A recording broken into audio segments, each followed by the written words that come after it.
November is here, and warmer late spring temperatures are relieving the ills and chills of winter. So it certainly seems on Pukeroa Hill, where the Lakes District Health Board have been overseeing a pleasing return towards financial stability. Rotorua Hospital has weathered the midwinter SARS scare, and although there are continued complaints about the growing length of waiting lists for elective surgery, so far this year things have been quieter on the media front. Now in November, health matters are again in the news. Back in April, there were high hopes for a new concept in the delivery of primary health care through new organisations called PHOs. Collectives of GPs and public health nurses who would provide a more focused first line of health care using government subsidies to slash the costs of a visit to the doctor. If you go to your GP early and have a good sound relationship with your GP and your practice nurse and your physio, etc., then people will get the right sort of care early and not need hospital care. And that includes also the preventative things like immunising your children, managing your diabetes, working with your GP to manage your heart disease, blood pressure, etc. So we that strategy of the government's was to build a much more accessible health system that people felt they were engaged with. The inception of the new scheme coincided with a fresh approach being made to Maori health issues at the time. I think it was quite challenging for people who had worked in that area for quite some time to quite understand how that new environment worked and where the accountabilities and decision making and where the power sat. Some Maori health providers chose to form their own PHOs. Te Kupenga Kahu comprised three main providers, and it was certainly their CEOs, their lead managers and their chairs of their organisation's view at the time of the development that maybe working within the mainstream PHO construct wasn't the thing for them. They wanted rangatiratanga, they wanted to be able to determine their own direction and governance so that they in turn could truly provide the best Māori health services for their populations. But because this new service was to be subsidised on the basis of patient numbers, the viability of smaller PHOs was already being questioned earlier in the year. And now in November, this problem with some of the groups is becoming evident. More often than not, that was about the lack of good governance, the confusion of governance with management and how it is that they nurtured this organisation to be successful. I think that the quality, the monitoring of services, the best practice is really important because certainly as a district health board we want the best services possible for all of our community. Whether it be a Māori provider or a mainstream provider, at the end of the day they have to be able to deliver the best services to our people. Back in April, it was reported that $4 million had been set aside for the formation of PHOs.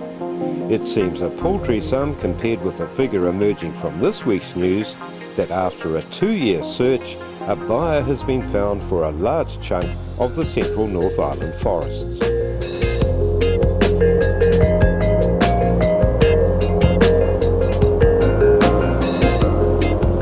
The new owners are the Harvard University Investment Group, and they've acquired 169,000 hectares of trees, including the huge Kaingaroa forest. It's a cash deal believed to be worth almost $1 billion. But the deal doesn't include the Waipa mill, which still seeks a new owner. That job may now be a tad easier following what seems like a significant vote of confidence in the long-term future for local forestry.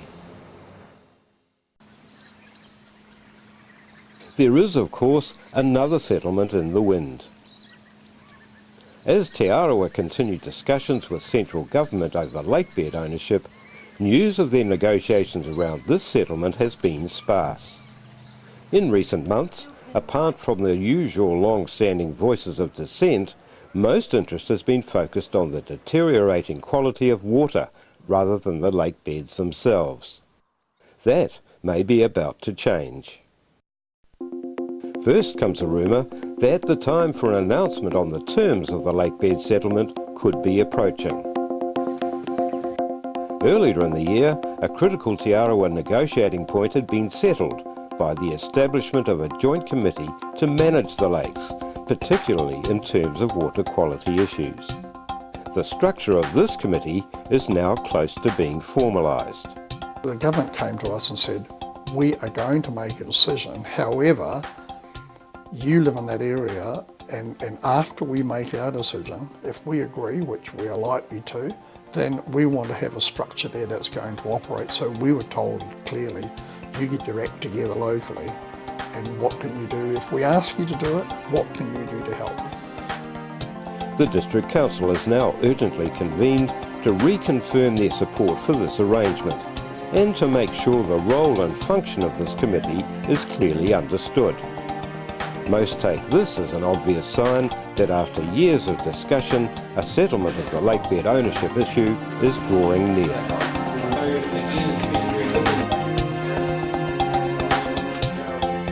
Also approaching is another stage in the redevelopment of Rotorua's airport. The construction of an upgraded and enlarged terminal is about to start. With a cost of $1.7 million, the rebuild is expected to take around 6 months to complete. But there is also an interesting side story. It's becoming apparent that the Regional Council's pipe dream for a grand airport for the whole bay may take decades to achieve, if at all. Now Tauranga has just confirmed that it too has plans for an airport upgrade of its own. The Daily Post anticipates the possibility of an airport battle coming up. No problem, says Airport Company Chairman Neil Oppett. Tauranga serves a different type of market. Mayor Hall is also unconcerned about a future Tauranga runway expansion. I didn't give it much credibility. If you looked at the port and looked at those great big cranes at the end of the runway, there's no way that they're going to get jets coming in there unless they dismantle the port. Well, is it better to have an airport there, or is it better to have a port there? And it was pretty obvious really that they were maybe flying a kite. But in fact, the District Council and Airport Head Neil Oppett do have a bit of a battle on their hands. And the front line is here at Hannah's Bay. For further airport development, resource consents are required, and that means consultation with the surrounding community. Meetings are organised, but now some local residents like Dave and Shirley Parry are making a last-ditch stand against what they see as a lakeside environment about to be ruined by increased noise pollution and plummeting land values. The Willerton Road property they've owned since 1976 is right alongside the southern area of proposed runway extensions. As the consultation process begins, with the first meeting being held at Makoia Intermediate, for the residents, there's a problem. We weren't really a cohesive group of people going to be dealing with. The council were well set up and got all these meetings lined up, and we didn't really know where we stood. We were lots of individuals, and we were very interested in doing something, but you know, where do you get the clout from? So I remember coming in from an aerobics class that night late to that meeting, and what I heard, you know, was what was going to happen, not really to me consultation, it was already happening. And I knew that Hannah's Bay, Holden's Bay residents and ratepayers, which goes back to 1954, would have some clout. So I sort of stood up at the meeting and I said, right, united we stand, divided we fall. You know, we're going to have to be all in together on this one thing.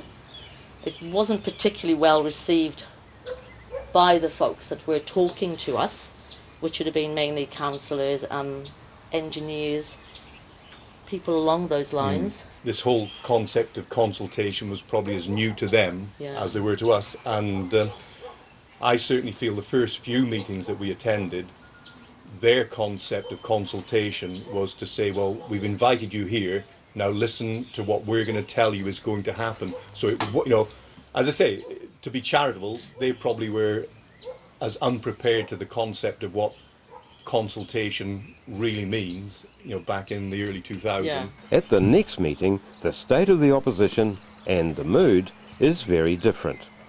You can see a swing in the mood. Cheryl talked about that first meeting, people arrived as individuals. The next meeting I recall, which the council asked us to as members of the Hannah's Bay committee to organise, was at the Keswick.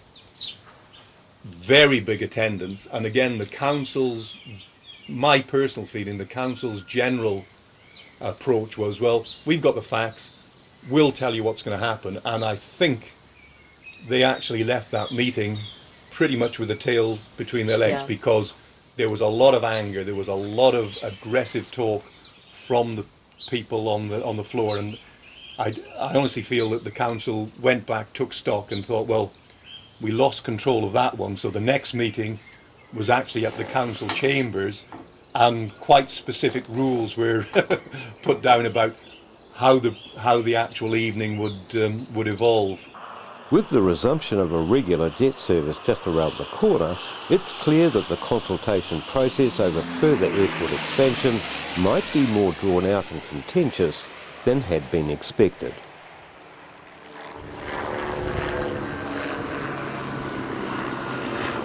Providing a broader forum of opinion for the District Council to consider is a district-wide survey, which asks residents to have a say in a Rotorua of the future. The survey began last month, and the incoming information will be used by the District Council for long-term community planning. As responses start coming in, only a few hundred so far, it's enough to gauge that the concerns with a top priority are water quality issues and a more secure city environment for residents and visitors alike. However, letters in the Daily Post do question the survey's usefulness when it has made no mention of the controversial lakebed ownership question.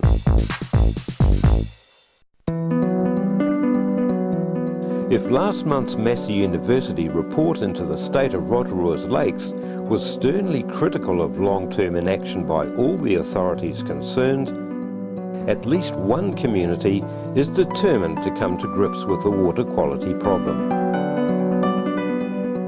After 7 months of planning and meetings, a group of Lake Okaraka residents and landowners have drawn up an action plan to try and stop any further deterioration of their lake water.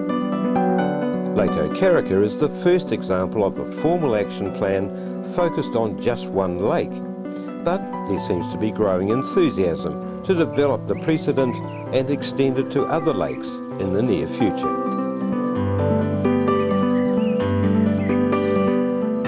At least one Lake Okaraka resident has a new vested interest in local water quality, a commercial interest. This extraordinary looking vehicle is a veteran of the Second World War. It has wheels to travel on land, and the transmission can also drive a propeller, making it amphibious. American designed, these vehicles, called ducks, were widely employed in seaborne landings in both Europe and the Pacific. More than half a century after the event, this wartime duck has found a peaceful new home, and hopefully a busy job, as the newest addition to Rotorua's tourist attractions.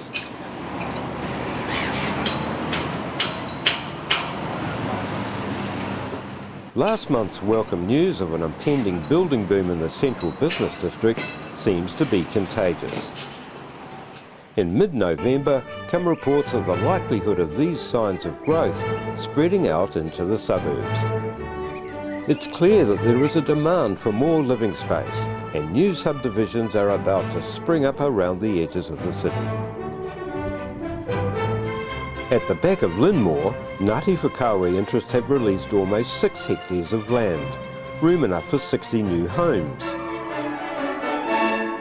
On the southern slopes along Pukehangi Road, there's a new subdivision of farmland to be called Baxendale that will provide 46 house sections with extensive views.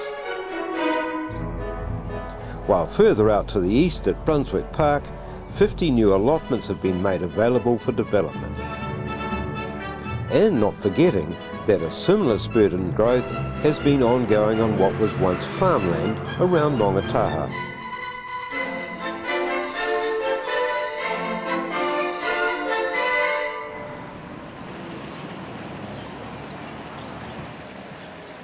If there seems a fresh spring in the steps of the district's real estate agents, so too may be the case with some of Rotorua's health providers.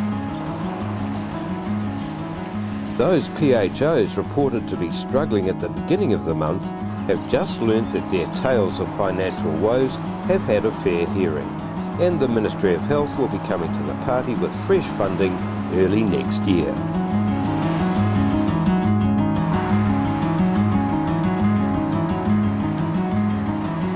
It was back in April that an announcement revealed a proposed revamp of Rotorua's bus service. By July, routes across the city had been expanded with more frequent buses. Despite a brief hiccup with the timetables, the Daily Post reported that most seemed pleased with the changes. Yet the service, managed by the District Council and operated by Ritchie Coach Lines, remains relatively infrequent with limited hours of operation. Last month, Mayor Hall was reported to be casting covetous eyes at a large slush fund amassed by the Regional Council's income from its shareholding in the Port of Tauranga. At the end of November comes the news that Rotorua will indeed start to see a spin-off from the Regional Council's nest egg. A fresh transport plan to commence midway through next year will see EBOP take over administration of the service with new vehicles, a doubling of routes, much more frequency and a new fare structure.